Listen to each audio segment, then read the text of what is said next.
balik lagi di acara kita yang paling kece yaitu Weekly Talks. Nah, perkenalkan sebelumnya saya Carolina Sinta sebagai host Weekly Talks kali ini, dan hari ini kita kedatangan narasumber yaitu dosen sekaligus staf akademik kita, yaitu dengan Pak Rifki Lana. Ya, terima kasih kali ini. Oh iya. Buat teman-teman mungkin yang belum tahu Stikomers di luar sana, dan mungkin teman-teman yang mungkin akan menjadi mahasiswa baru di Stikom Bali Kampus Jimbaran, perkenalkan saya Rifki, mahasiswa di Stikom, tahu saya dengan panggilan Pak Rifki. Saya di bagian akademik sekaligus dosen pengajar di Stikom Kampus Jimbaran. Ya. Pak, kalau boleh kita kepoin dulu ya. Kan lagi pandemi nih, lagi WFH kan. Ya. Selama berapa bulan ya kira-kira? Sudah dari Maret ya? 3-4 bulan. Ya. Bapak di rumah ngapain? Di rumah, kalau di rumah sih kerja masih ya, untuk urusan kerjaan di kampus masih, terus ngajar juga masih walaupun sudah online. Cuman sekarang karena kerjanya kan selang-seling ya, WFH, biar nggak gitu-gitu aja sih, saya main YouTube juga sih, bikin konten YouTube. Konten apa tuh Pak? Tentang parfum gitu. Karena saya hobi parfum, jadinya saya suka bikin konten tentang parfum. Boleh buat ngisi, ya, buat ngisi, buat apa ya? Menjaga produktivitas ya, biar di rumah biar nggak bosan. Kadang kan kalau seumpama di rumah aja kan biar nggak makan stres ya. biar nggak tidur, makan tidur, ngajar habis itu tidur, ya mending kita cari hal lain yang bisa meningkatkan produktivitas. Ya. Kira-kira kita mau bahas apa nih?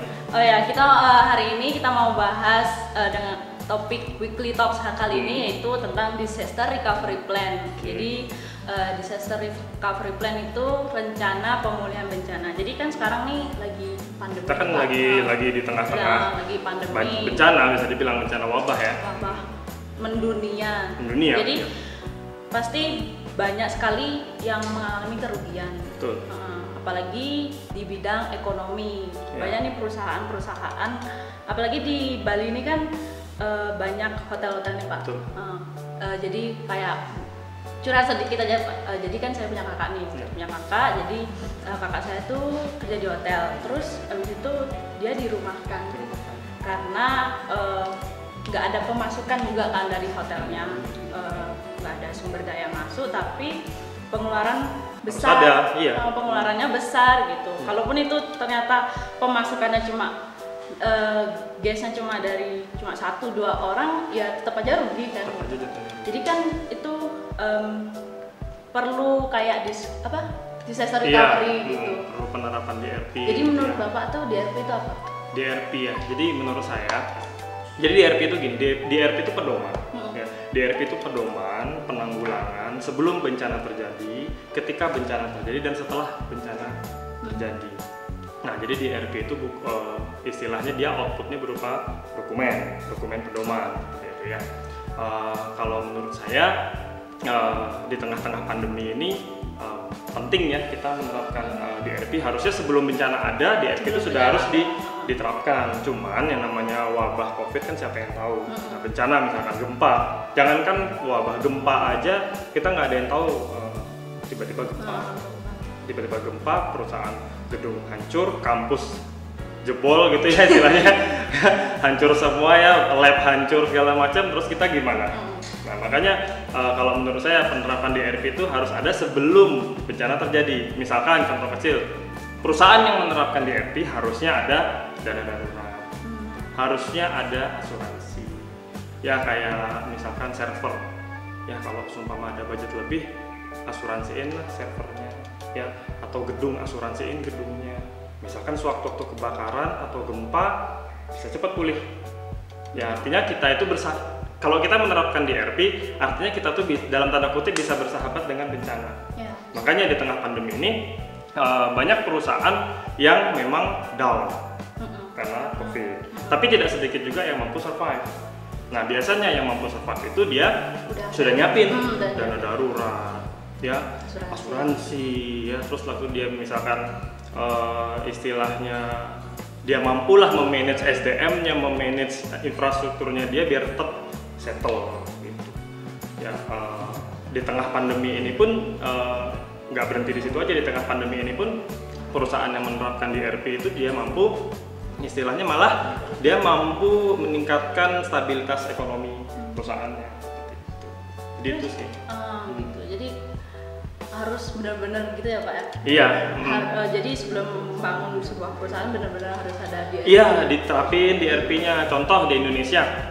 Di Indonesia tuh apa istilah bencana kan ada banyak ya, bisa disebabkan oleh banjir alam ya, bencana dari alam, bencana dari manusia, bencana dari teknologi. Kalau dari alam banyak ya banjir, gempa. Kalau di Indonesia paling sering banjir, habis itu gempa, tanah longsor segala macam. Kalau dari manusia kerusuhan, kemalingan. Kalau dari teknologi, pencurian data, virus, hacker dan lain-lain. Nah, itu dulu yang umum aja dulu. Yang umum aja dulu. Kemalingan, bencana. Apa yang harus kita terapin biar kita nggak mau kemalingan? Ya udah, masang CCTV, ya, bayar security, ya kan? Itu kan pencegahan. Ya. Berarti perusahaan itu sudah menerapkan dalam tanda kutip secara umum DRP. Dia nggak mau perusahaannya kemalingan, dia nggak mau perusahaannya mungkin ada orang-orang huru-hara atau kerusuhan, ya udah dia bayar security, dia pasang CCTV. Kebanjiran atau gempa bumi, ya misalkan sudah sering misalkan kayak di Jepang sering gempa ya, sering gempa, tsunami. Kalau sudah tahu di daerah tempat itu sering gempa, infrastruktur gedungnya perusahaannya jangan pakai kabel, pakai wireless. Ya kalau semua pakai kabel, gempa dikit instalasi jaringan, gempa dikit hancur instalasi jaringan, repot. Jadinya kan lama pulihnya. Nah makanya kalau misalkan kita mau membangun DRP, kita harus bisa istilahnya kita track record ya selama 1 tahun itu kira-kira dalam 1 tahun itu bencana yang sering terjadi itu apa. Misalkan gempa, ya udah kalau semua gempa otomatis identik dengan tsunami.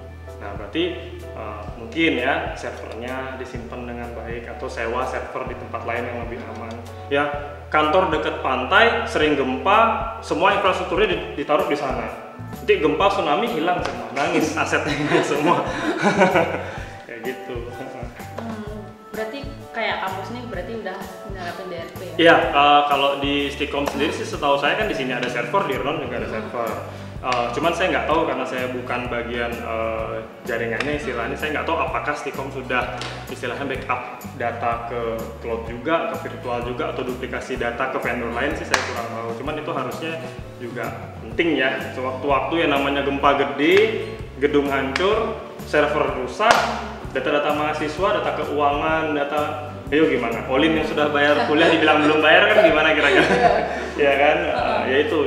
Terus kalau misalnya kayak gini Pak, kalau misalnya kan satu perusahaan tuh, terus dia mau buat cabang lain gitu, itu DRP-nya jadi satu atau kayak beda-beda gitu per cabangnya? Harus tiap cabang. Oh. Harus tiap cabang. Kalau misalkan Olin memperhatikan sebuah perusahaan atau Olin main ke mall, tiap mall itu pasti ada titik kumpul atau jalur evakuasi. Pasti kan? Iya, pasti. Berarti secara umum dia sudah nerapin DRP. Karena apa? Kita nggak tahu sewaktu-waktu ada gempa kan, ada titik kumpul. Kita harus tahu, oh ini titik kumpul, oh ini jalur evakuasi. Misalkan tsunami atau gempa, kita sudah tahu harus kemana. Coba bayangin perusahaan atau mall yang nggak nerapin hal itu, bingung titik kumpul di mana. Ya kan? Gempa bumi, nggak tahu di mana. Adanya jalur evakuasi sama titik kumpul itu kan untuk orang memudahkan, ya kan? Oh gempa nih keras, ada jalur evakuasi, ada emergency pintu darurat itu kan kita harus lewatkan. Gitu. Jadi tiap hitungannya kalau semua pertanyaan itu per gedung lah, itu harus. Terus kalau misalnya gini Pak, kan kalau kayak di mall itu kan kayak misalnya ada brand-brandnya itu. Nah itu dah DRP-nya itu nanti dari pihak mallnya sendiri atau dari brandnya itu dari beda sendiri. Kalau seumpama istilahnya brand itu kan kalau seumpama toko itu kan dia nyewa di gedung itu. Biasanya setahu saya yang dari pihak gedungnya, pihak mallnya yang mengedukasi orang-orang yang ada di dalamnya ini. Jadi misalkan kalian gempa, kan ada kayak apa ya istilahnya ya, pelatihan gempa itu kan ada kayak iya kan kayak kita pura-pura gempa nih, jalur evakuasi kayak pelatihan gitu. Nah itu tiba-tiba ada sirine. Padahal itu kan cuma kayak pelatihan. Nah itu juga salah satu istilahnya metode yang sering dipergunakan buat kita istilahnya mengedukasi orang yang mungkin belum paham tentang DRP. Secara umum itu sudah dia melakukan istilah tindakan DRP gitu. Cuma mungkin istilahnya aja, mungkin apa ya, pelatihan gempa, pelatihan masuk ruang emergensi atau apa. Pelatihan misalkan pesawat kan juga sering tuh, misalkan pesawat mau jatuh, kita harus ngapain gitu kan, oksigennya pakai masker dulu segala macam, pakai rompi, itu kan juga istilahnya DRP juga. Kita kan nggak ada yang tahu namanya bencana kan di tengah-tengah. Gitu.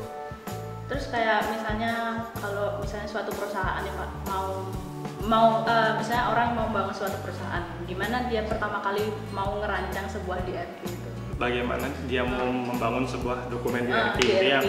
Nah, pertamanya ada istilahnya namanya risk assessment. Nah, risk assessment itu dia menarik 1 tahun ke belakang track record ya, selama 1 tahun ya di daerah itu ya. Misalkan kita nih di Jimbaran, misalkan ya di Jimbaran, kira-kira dalam 1 tahun itu bencana yang sering terjadi apa? Contoh ya, sering nggak mati listrik? Berarti kayak observasi. Sering nggak mati listrik? Yang pertama, sering nggak mati listrik? Dalam 1 tahun berapa kali mati listrik? Dalam 1 tahun berapa kali gempa? Dalam 1 tahun pernah nggak di daerah itu terjadi kemalingan? Dalam 1 tahun mungkin nggak fondasi tanahnya ya, atau tanah longsor tuh mungkin nggak terjadi dalam 1 tahun. Ada nggak case tanah longsor? Kalau sudah itu di list risk assessment-nya, hal-hal yang mungkin terjadi, baru ada namanya priority assessment. Ya, priority itu dari list itu kita urutin yang mana high, mana medium, mana low. Mana yang pasti terjadi, mana yang medium artinya mungkin sesekali terjadi, mana yang low mungkin bisa terjadi atau tidak dalam 1 tahun. Urutin, contoh kayak mati lampu. Ya, kalau seumpama dalam 1 tahun kita ngerasa sering mati lampu di perusahaan itu, ya udah, berarti itu high. Solusinya apa? Beli genset. Udah, ada budget beli genset. Kalau sudah tahu sering mati lampu, priority assessment-nya itu high, ya artinya dia sering mati lampu ini. Kalau misalkan kayak lab komputer, kalau perusahaan kan pasti ada komputer, pasti ada barang elektronik. Kalau sering mati lampu kan rusak kan, elektronik itu kan pasti akan rusak kalau tiba-tiba mati lampu, apa istilahnya, jeglek ya istilahnya, ya, atau voltasenya naik turun, itu kan bikin rusak perangkat elektronik. Otomatis bakal rugi dong perusahaan kalau nanti tiba-tiba ada kerusakan massal ya, kerusakan hardware massal, itu kan ujung-ujungnya rugi. Daripada berujung rugi, kenapa nggak kita mencegah ya, beli genset kalau sudah tahu kan itu. Berarti mati lampu dia high, solusinya apa? Ada recovery strateginya. Oh, berarti solusinya beli genset. Setelah genset, plan documenting. Plan documenting ya udah buat laporannya. Oh, dalam 1 tahun sering mati lampu, kita harus siapin dana buat beli genset. Seperti itu. Berarti segini-segini. Terus misalkan apa? Gempa. Misalkan sering gempa, ya udah kalau sering gempa jangan taruh server di situ. Ya mungkin kita bisa sewa, atau kalau kayak di Jakarta, kalau di Jakarta itu banyak dia memang perusahaan yang servernya nyewa di luar. Dia nggak naruh di satu tempat. Ya karena ya itu mungkin takut gempa, ya kan sering mati lampu. Kalau server sering mati lampu, rusak ya, datanya hilang kan, nangis nanti seperti itu ya, hal-hal kayak gitulah. Kalau berarti kayak gitu tuh perlu budget yang benar. Tentu, nah makanya lebih baik keluar budget banyak di awal tapi settle, ketimbang takut-takut keluar uang, takut-takut keluar uang, gempa dikit hancur, lab hancur, misalkan kantor hancur, kerja di mana terus? Ya dirumahkan semua, ujung-ujungnya dirumahkan ya, mati lampu sering gitu kan, servernya hangus ya, istilahnya konslet misalkan, PC pada konslet, AC pada konslet, itu gantiin semua berapa duit? Nah kan gitu, makanya di RP itu kalau bisa pencegahan ini. Nah, nanti kalau sudah ada bencana datang, kita nggak perlu nangis lah istilahnya. Sudah siap pastinya. Berarti walaupun itu sekecil apapun harus dipikirkan dari awal. Gini juga sering masalah yang terjadi di perusahaan. Segala hal terkait keamanan data atau komputer itu dilimpahin ke IT support. Nah itu yang menurut saya salah. menurut saya tanggung jawab keamanan data itu dimiliki oleh masing-masing staff. Contoh, Olin bekerja di suatu perusahaan. Di komputer yang Olin pakai buat kerja itu pasti ada password dan username yang cuma Olin tahu. Ya, kalau Olin share password itu ke staff yang lain, datanya dihilangin. Olin mau nyalain siapa? Nggak mungkin nyalain IT support. Nggak mungkin dikit-dikit nyalain IT support, nggak mungkin dikit-dikit nyalain IT support. Karena kebanyakan perusahaan di Indonesia, kalau ada masalah apapun terkait hilangnya data itu IT support yang dicari. Padahal tanggung jawab itu dimiliki oleh masing-masing staff. Nah ini yang penting untuk diedukasi ya, terutama untuk orang-orang yang mungkin menerapkan DRP. Olin nyimpen data di komputernya Olin gitu ya. Otomatis kan Olin tahu gimana caranya nyimpen datanya Olin itu dengan benar. Entah itu misalkan data-data pentingnya diduplikasi, ya di flash disk disimpan, di PC disimpan, di laptop disimpan. Nanti Olin misalkan lagi bikin skripsi, datanya tuh nggak boleh aja disimpan di laptopnya Olin. Simpan juga di Dropbox, simpan juga di flash disk, di hard disk ya, simpan juga di email ya, banyak hal lah yang bisa dipakai nyimpan. Sewaktu-waktu laptopnya Olin dimaling orang, sewaktu-waktu laptopnya jangan sampai, ya kan jangan sampai. Sewaktu-waktu laptopnya Olin rusak, skripsinya hilang, gimana? Berarti kita nggak nerapin DRP gitu kan, nangis kan? Nah, makanya jangan pernah merasa oh nggak mungkin kita nggak kena bencana. Jangan pernah merasa kayak gitu. Jangan pernah merasa nggak masalah tuh, nggak bakal hilang datanya. Atau besok hilang. Berarti kayak mikirin plan B-nya tuh. Harus dipikirin. Besok kalau aku nyimpen skripsi cuma di laptop aman nggak ya?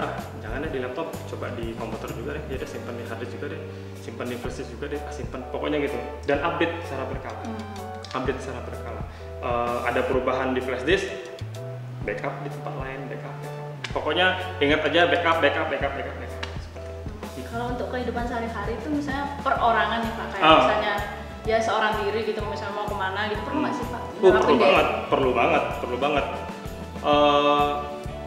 Password deh, Olin punya smartphone, ya temennya minjem, temen pinjem ya dibuka dulu passwordnya baru kasih pinjam ke teman. Jangan pinjem smartphone-nya terus kasih tahu passwordnya apa kan gitu kan. Nah itu juga pencegahan.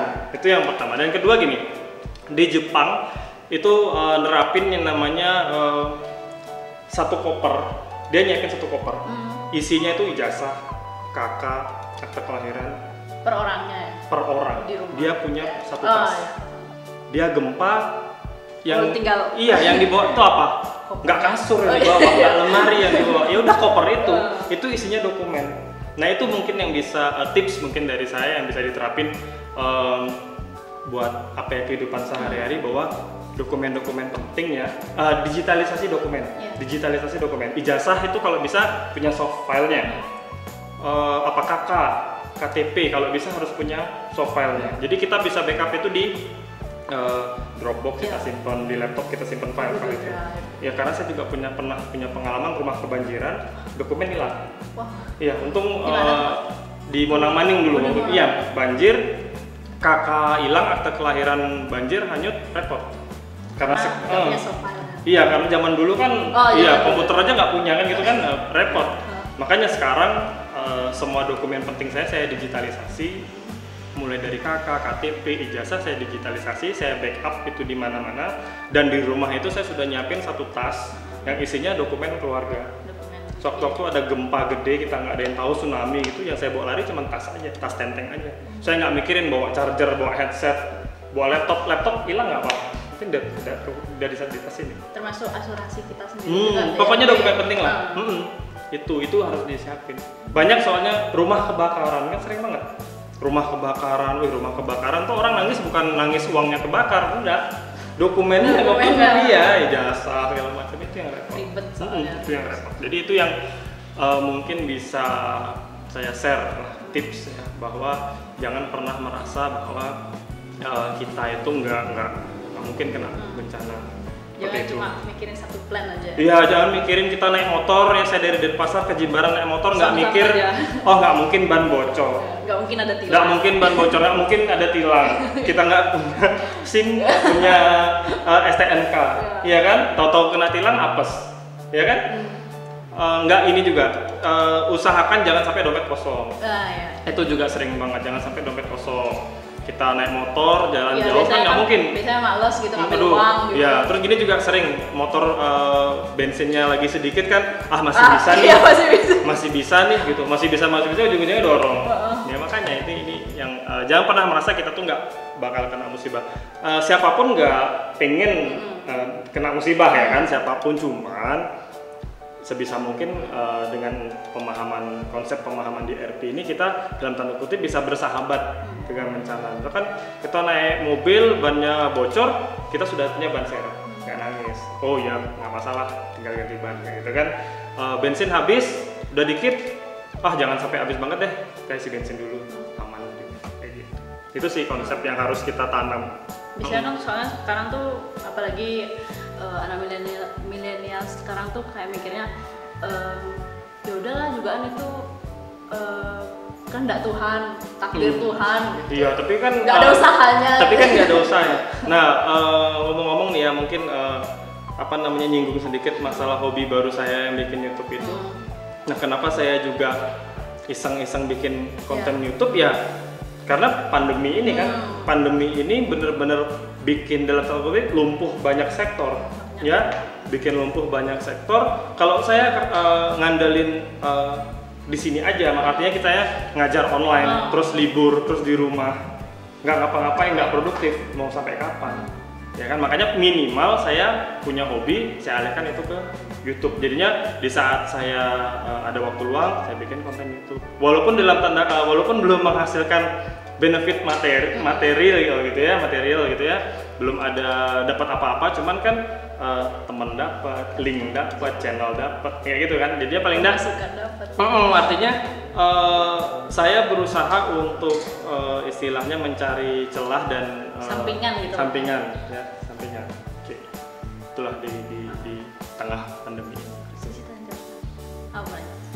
Mungkin teman-teman sekarang ada yang mau ditanyakan nih dari pertanyaan-pertanyaan. Saya ambil aja ya. Oh, dari Pak Bagus nih, pramarta.official. Pak dosen. Pak dosen.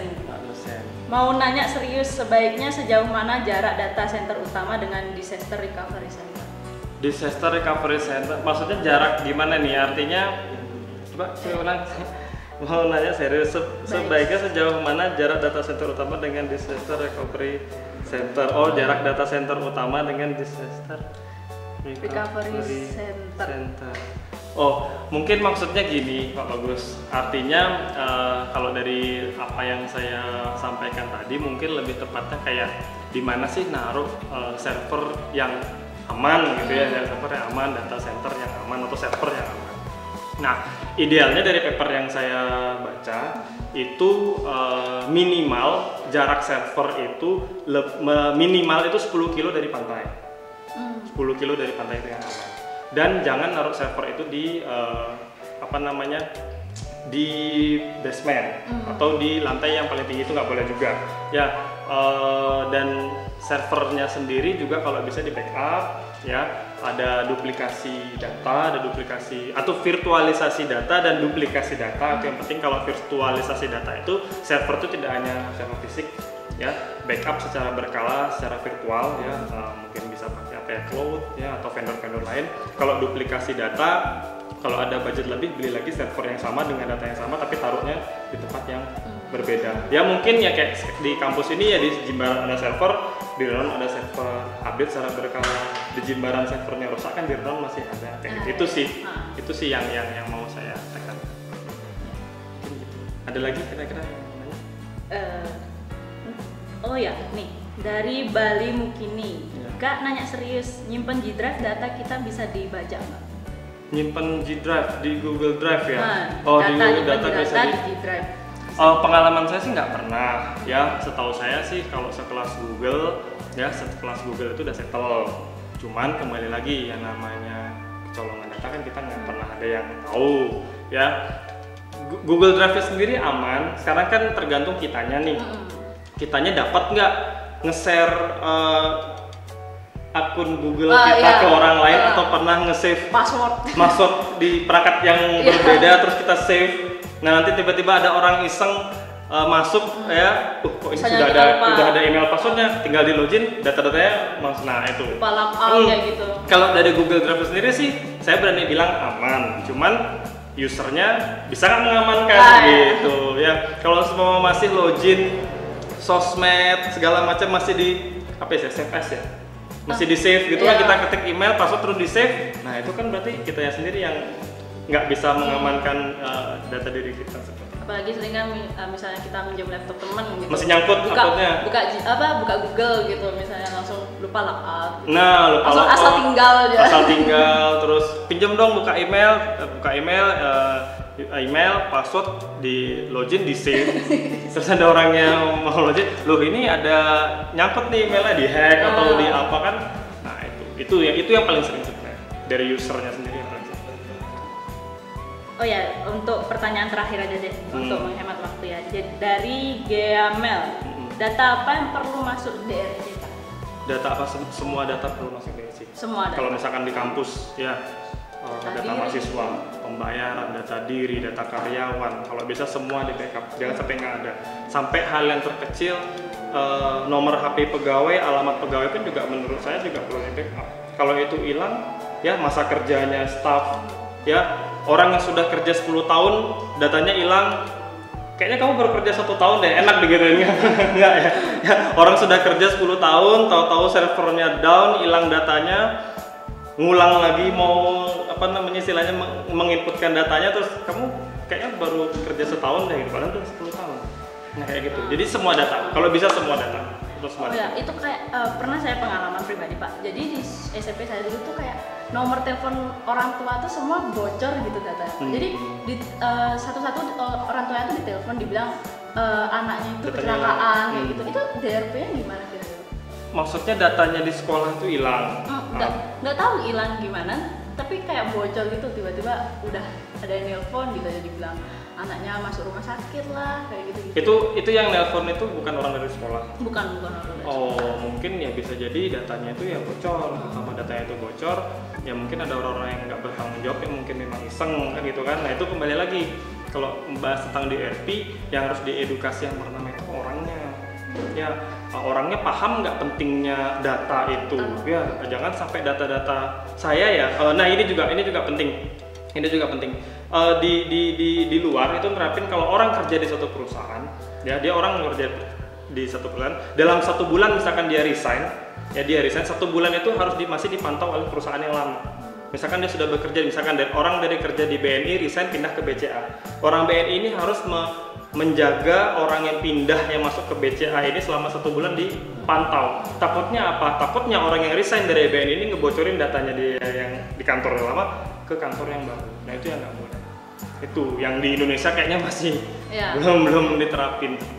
Nah jadi gitu teman-teman, buat teman-teman yang mau mulai bisnis kecil-kecilan, jadi sebelum itu harus udah nerapin DRP-nya dulu ya Pak ya? Ya. Mulai dari privasinya lah juga. Ya. Yaudah segitu aja teman-teman, udah 30 menit kita berbincang-bincang. Makasih juga materinya Pak Rifki. Makasih Olin. Makasih juga Pak Rifki. Jadi semoga untuk teman-teman membantu, dan sampai jumpa di Weekly Talks minggu depan. Bye-bye.